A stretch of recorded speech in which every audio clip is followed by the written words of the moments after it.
My name is Evelyn Hart. I am 68 years old, and until tonight, I believed I had raised a good woman. Numbers and order have been my life, years spent keeping ledgers straight at the old Riverside Clinic in Savannah, balancing accounts until every column matched. I thought love could be measured that way too, effort in, gratitude out. But some equations never add up.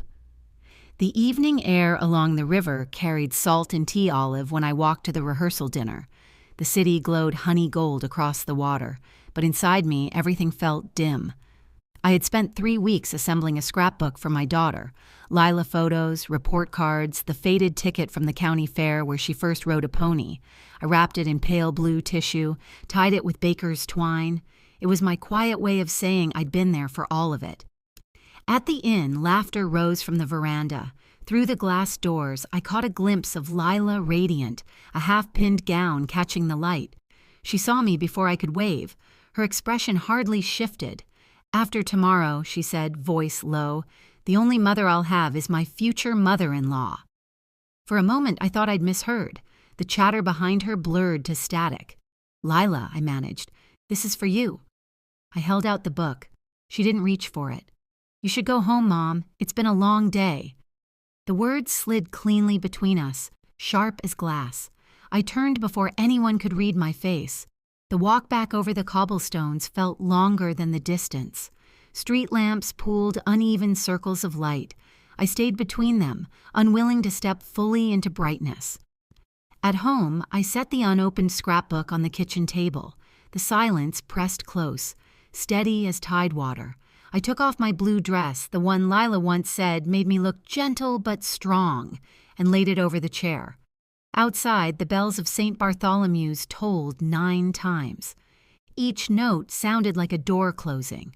I used to believe every life could be balanced, that if you worked hard, the numbers made sense. At the clinic, my desk sat beside a humming radiator, my calculator clicking like a heartbeat. After my husband's heart attack, there wasn't time to mourn properly. Lila was 9 and the bills didn't wait. I picked up evening shifts, cleaned exam rooms, entered payroll in the quiet after hours. I came home smelling of antiseptic, toes sore in cheap shoes, and she would be at the kitchen table with her homework spread out. "Put the pages in order, sweetheart," I'd tell her. "Everything in order." I tracked every grocery slip, bus fare, library fine. We made picnics from sandwiches wrapped in wax paper and called the pier our meadow. When she needed a Halloween costume, I unpicked old curtains and stitched a mermaid tail until dawn. Love, I believed, was a practice. You record, you review, you reconcile. That night, I opened the scrapbook and turned the pages again. Baby photos, honor roll certificates, the ferry ticket from her first school trip. I smoothed a curling corner and whispered, "Love is proven by what you keep." The spine cracked softly when I closed it, like a ledger finishing its final tally. The first time I met Veronica Ames, Lila's future mother-in-law, she greeted me with both hands on my shoulders, the sort of gesture meant to look warm but calibrated to measure distance. "We've heard so much about your devotion," she said. "You must be so proud of Lila's ascent." The pause before assent told me she meant Hattutat escape. Over lunch, she spoke of consultants and committees, of Polish and perception. Lila nodded at every word. When wedding plans began, I offered to help with menus and flowers. "Oh, Mom," she said, smiling lightly, "no need to fuss. Veronica has all the vendors." The first proof I'd been erased came in the invitations. My name misspelled in small. "They'll know who you are," Lila said, distracted. I stared at the thin line where a mother should have been. By dawn, after the rehearsal dinner, I'd ironed my dress and set it aside. My phone buzzed with messages I ignored. When I finally spoke aloud, I startled myself. Not today. It wasn't spite. It was a simple verdict. Showing up would mean agreeing to vanish politely. A knock came at the door. "Ev?" Nate Jensen's voice, steady as rope. He'd fixed the latch last month and kept turning up with a thermos and stories about the harbor. "You ready? I can drive you over." "No," I said, hand on the door frame. "I'm not going. You'll regret it." "Maybe, but I'd regret sitting there more." He nodded once. "I'll keep a seat warm just in case." He left. I folded the dress and laid it on the bed. The bells rang somewhere across the city, and I let them ring without me. Near midday, my sister called, breathless. "Evelyn, are you sitting down? The ceremony. What is it? Did it start?" "It stopped," she blurted. "Julian called it off, right before the aisle. He found something out, something ugly." "About who?" "Maybe Lila, maybe Veronica. No one knows." He stormed out. After we hung up, the house fell back into the heavy quiet of summers here. I sat at the window and stared at the cup cooling in my hand. Whatever had broken, it had broken clean. By morning, my name had found its way into places I never asked to visit. A photo of Lila beside a headline, "Mother Ruins Daughter's Wedding." Strangers decided who I was with a flick of their thumbs. Then an envelope arrived from a law firm, words in military rows, cease and desist, defamation, interference. I called Meera Patel, a paralegal who helps the seniors with taxes. She came straight from the office, hair haloed by humidity. "They're bluffing," she said, flipping through pages. "But look here." She tapped a stapled attachment. "A draft of the prenup." The clause was stark. If the marriage ended within 5 years, 75% of Julian Reed's projected bonuses and commissions would be redirected to accounts jointly held by Veronica Ames and her daughter, Lila. Something went cold inside me. "So it wasn't love," I said. "It was acquisition." "Looks that way," Meera said. "He must have seen this. Someone slipped it to him."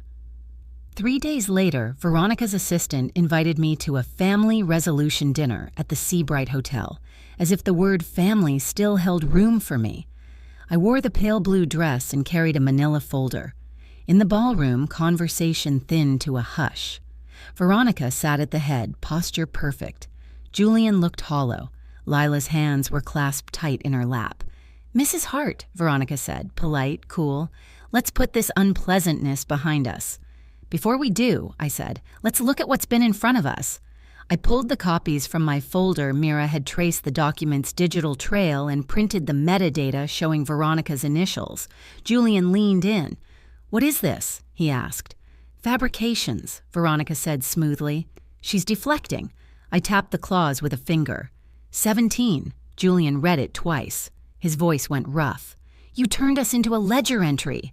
Lila went pale. "My name is on that." "It's a draft," Veronica said, a tremor under the calm. "A precaution." "Against what?" I asked. "Honesty?" Chairs scraped. Julian stood. "We're done here," he said. He tore the draft in two, then in two again. Veronica gathered her bag with trembling precision. "You'll regret humiliating me." "I already do," he said. She left. Her perfume lingered a moment longer than her dignity. Lila turned to me, tears streaking her makeup. "Mom," she whispered, "I didn't know. She said it was insurance. I didn't read it." "I believe you," I said. "Believing doesn't fix what's broken, but it can be a start." She flinched, then nodded. "I'm sorry," she said. "I wanted her approval so badly I forgot what yours felt like." "Approval fades," I said. "Respect stays." Nate idled at the curb outside, window cracked for the night air. He didn't ask what happened. He just drove, the lights of Savannah smearing and clearing in the puddles. In the quiet, I felt something unspool, not victory, just the release a knot makes when you stop pulling against it. 3 weeks later, the city exhaled. Headlines moved on. I took a part-time job at the Maritime Museum, entering ticket records, balancing accounts. The numbers soothed me. Nate stopped by with coffee and jokes that never tried too hard. Some afternoons he fixed nothing at all. A letter arrived in Lila's looping hand. "Mom, can we talk? No photographers, just tea." I set 2 cups on the table and waited.